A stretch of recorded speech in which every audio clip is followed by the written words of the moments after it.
We've all heard of the bloop, the fact the ocean is 95% unexplored, Megalodon, and all the other ocean mysteries that make us realise how much of a fascinating place the ocean really is.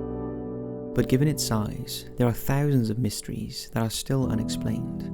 And since we started this channel way back in the day, we've been looking into many of those mysteries. So from a cursed ghost ship, sea serpents, the fascinating mysteries of the blue whales that we are no further to explaining than we were years before, to the mysterious disappearance of the Casie Nicole crew. Here are 5 unbelievable ocean mysteries that we are still no closer to solving. Hit those lights, sit back, and enjoy.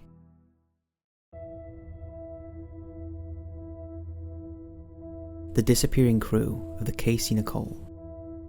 Just after midnight on April 11th, 1990, Nathan Neesmith, age 32, his brother Billy Joe, 23, his nephew, 18-year-old Keith Wilkes, and their friend, 23-year-old Franklin Brantley, boarded a boat named Casie Nicole and set off from a McIntosh County pier in Georgia on a 7-day commercial fishing trip.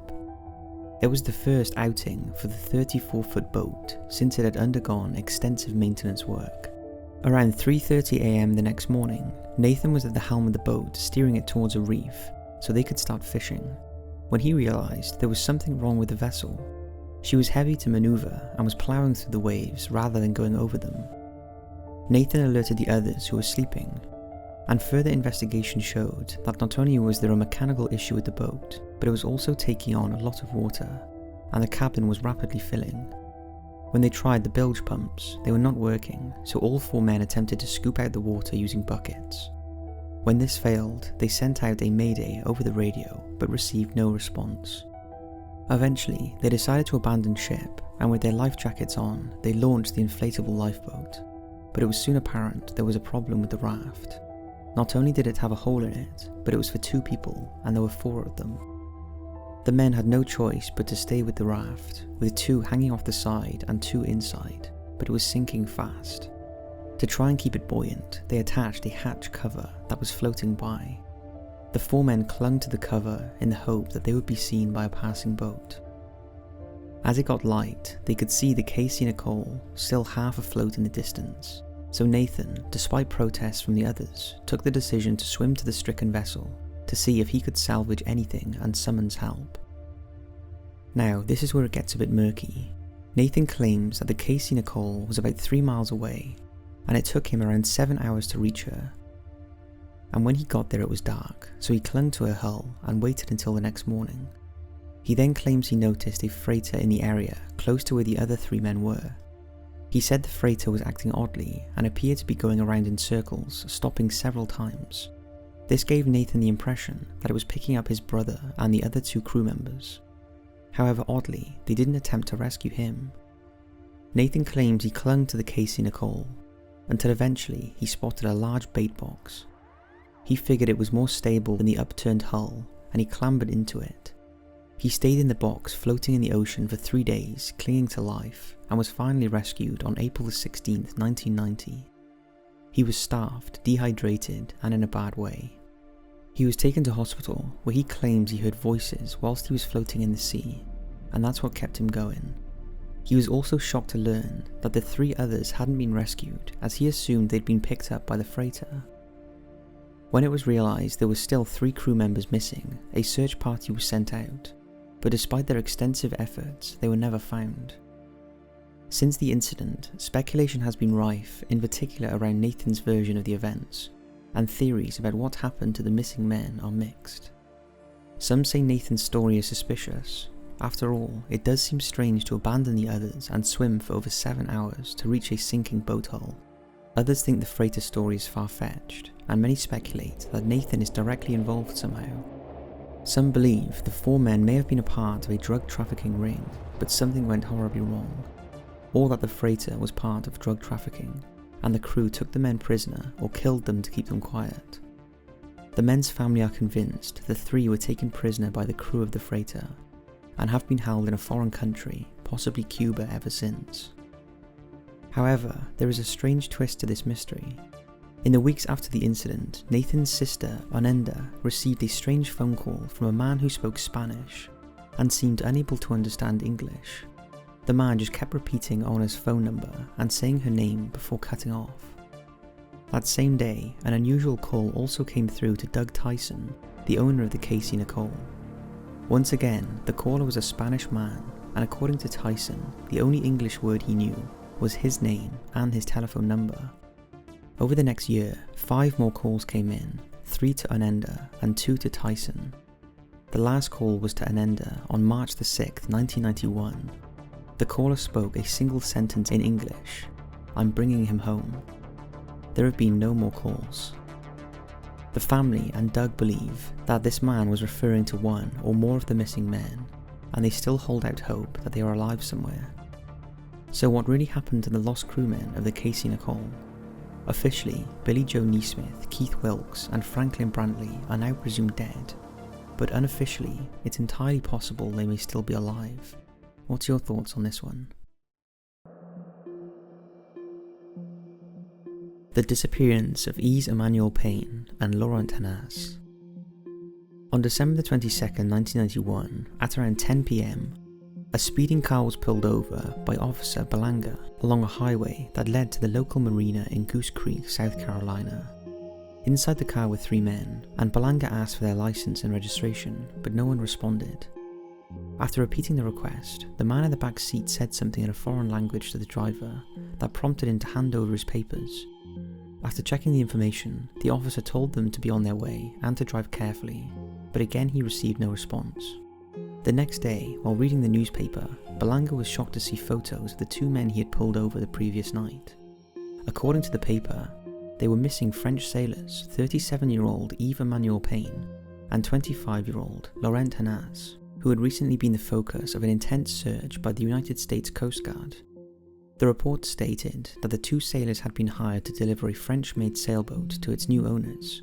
The vessel was a state-of-the-art catamaran worth nearly $250,000 and was the most sophisticated craft of its kind. It was fitted with high-tech navigational equipment, and its unique structure made it virtually unsinkable and undetectable to radar. The sailors' planned voyage was 2,500 miles from Maryland to the West Indies. But when the vessel failed to arrive as scheduled, the Coast Guard was notified.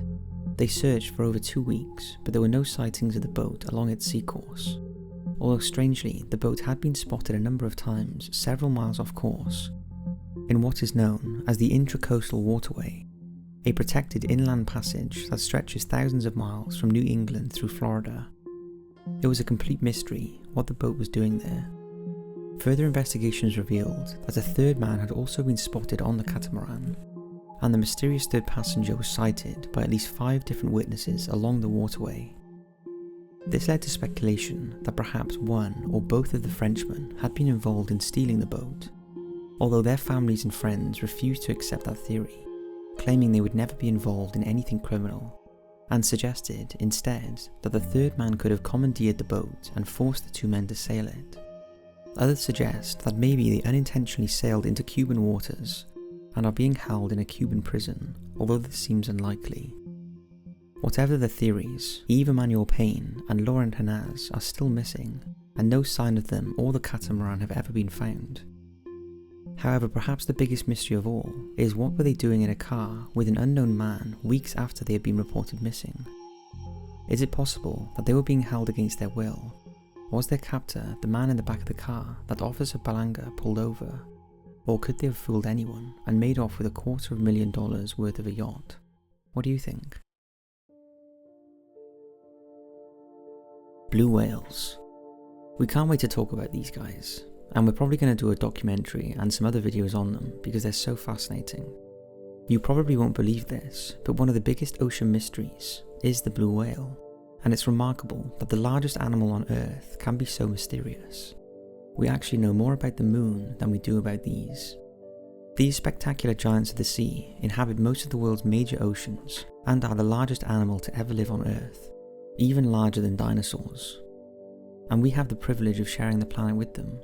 Just to give you a quick idea of how huge they are, they can weigh as much as 200 tons, or around 441,000 pounds. And their heart alone is as big as an average car, and its beat can be detected from 2 miles away. Their jawbone is as big as a telephone pole, and their tongue weighs as much as a small elephant.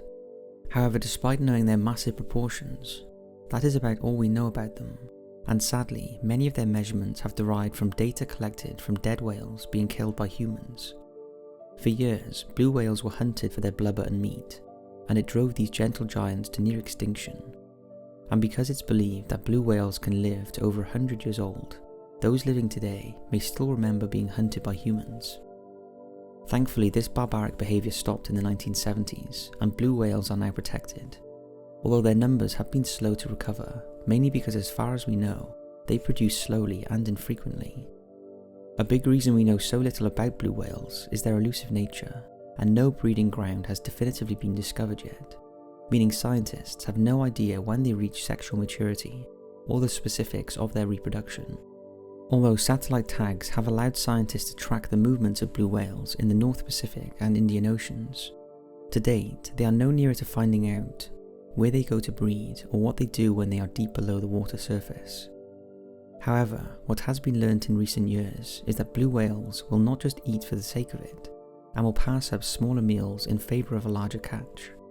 They feed almost entirely on krill, tiny shrimp-like crustaceans that live throughout the world's oceans, and swim together in huge swarms.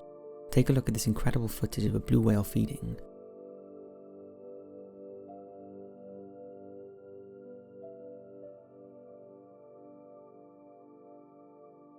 With incredible drone shots like that, it's only a matter of time before these magnificent creatures reveal some of their secrets. And in 2017, a video was released of never before seen blue whale behaviour off the coast of Sri Lanka, claiming to show a mating ritual between a male and female blue whale. The video shows what they believe is a single male blue whale in pursuit of a female. Blue whales are sexually dimorphic, which means that females and males have noticeably physical characteristics. Females tend to be larger than males. The footage caused controversy among experts, many who didn't believe this was a mating ritual, although they did agree it was unusual to see blue whales acting in this way. For now, the mystery continues, and the blue whale remains one of the most well-known enigmas of the ocean, and we think that if these magnificent creatures want to keep their private life private, then it should stay that way. Daedalus sea serpent. We've all heard the tales of monster sea serpents spotted by delirious sailors during their voyages across the sea. Although in reality, it's likely many of these sightings are the result of overactive imaginations, drunkenness, or hallucinations. However, there was one incident involving the sea serpent that was considerably more credible than the others. It happened in 1848 and was witnessed by the crew of the British naval vessel Daedalus. And for years, the case has remained one of the most famous and puzzling maritime mysteries of all time. On August 6, 1848, at around 5 PM, the HMS Daedalus encountered what its captain, P. McQuay, described as an enormous sea serpent that was at least 60 feet long. The sighting occurred in the South Atlantic, around 300 miles from the coast of present-day Namibia. When the crew returned to shore, McQuay wrote a report and oversaw 3 professional drawings that depicted what he observed. And these were published in the Times newspaper and caused a bit of a controversy. An expert from the diary of another witness, Lieutenant E.A. Drummond, was also published that corroborated the incident, and another similar account was given by an anonymous officer who also witnessed the creature. This is what Captain McQuay wrote in his report. On our attention being called to the object, it was discovered to be an enormous serpent with head and shoulders kept about 4 feet constantly above the surface of the water, and as nearly as we could approximate, by comparing it with the length of what our main topsail yard would show in the water, there was at the very least 60 feet of the animal at sea level, no portion of which was to our perception used in propelling it through the water, either by vertical or horizontal undulation. It passed rapidly, but so close under our lee quarter, that had it been a man of my acquaintance, I should easily have recognised his features with the naked eye, and I did not, neither in approaching the ship or after it had passed our wake, deviate in the slightest degree from its course to the SW, which it held on at peace from 12 to 15 miles per hour, apparently on some determined purpose. The diameter of the serpent was about 15 or 16 inches behind the head, which was, without any doubt, that of a snake. and it was never during the 20 minutes that I continued in sight of our glasses, once below the surface of the water. Its colour a dark brown with yellowish white about the throat. It had no fins, but something like a mane of a horse, or rather a bunch of seaweed washed about its back. It was seen by the quartermaster, the boat Wayne's mate, and the man at the wheel, in addition to myself and officers above mentioned. Suggestions as to the identity of the entity ranged from a land snake swimming at sea to a surviving plesiosaur. However, it wasn't until 1997 that a very different drawing was released by a relative of Lieutenant Drummond. The never-seen-before drawing from his diary showed a slightly less dramatic image of the creature witnessed by the crew, and has provided important clues about what the serpent might be. The drawing shows what many believe is not a serpent at all, but a sei whale, a species of baleen whale that is huge, and the third largest after the blue whale, which can reach lengths of up to 64 feet. It's an easy mistake to make, as the sei has a flat triangular upper head and is reptilian in appearance and could easily be mistaken for the head of a snake. If you look at the sei whale feeding at the surface with its mouth open, it does look a little like the drawings. So is it possible this enduring sea serpent mystery is solved? Or is this still an unsolved ocean mystery? The crew of that boat all died thinking they had seen a sea serpent. But what do you think? The Cursed Ghost Ship of Fiji. The MV Jovita was a luxury yacht constructed in 1931 for movie director Roland West. At the time, the boat was unique. It had a completely wooden hull and was diesel powered, and was deemed to be unsinkable due to its solid wood construction, which made it extremely buoyant.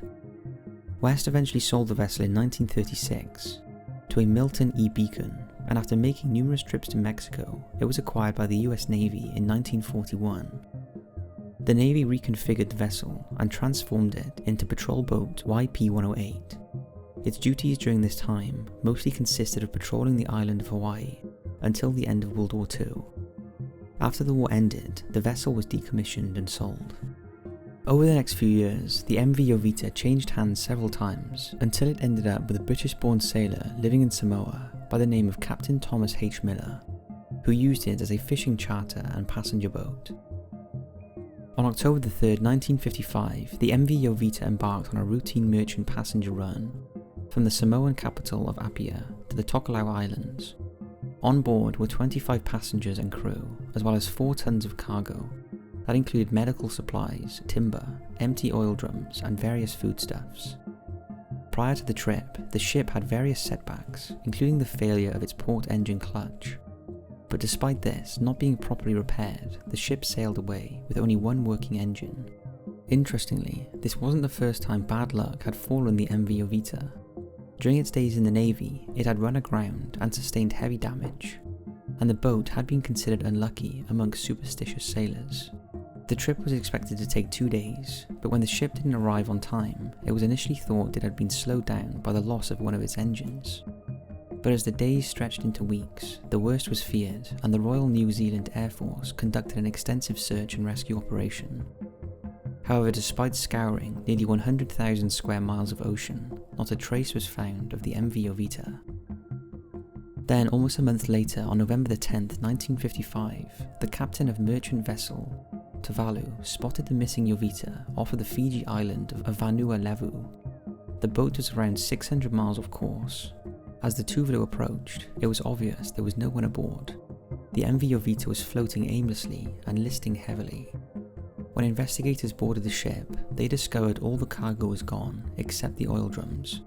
The ship's 3 lifeboats were also missing, and the vessel was clearly in a bad way, with smashed windows and a hole in its hull that had led to heavy flooding of the lower deck. But investigators were baffled by some of the things they found.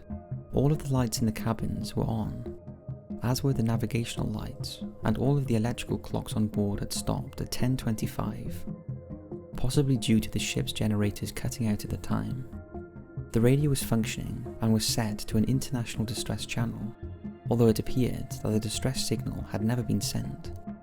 In the engine room, the starboard engine had been covered with mattresses, perhaps to try and plug a leak.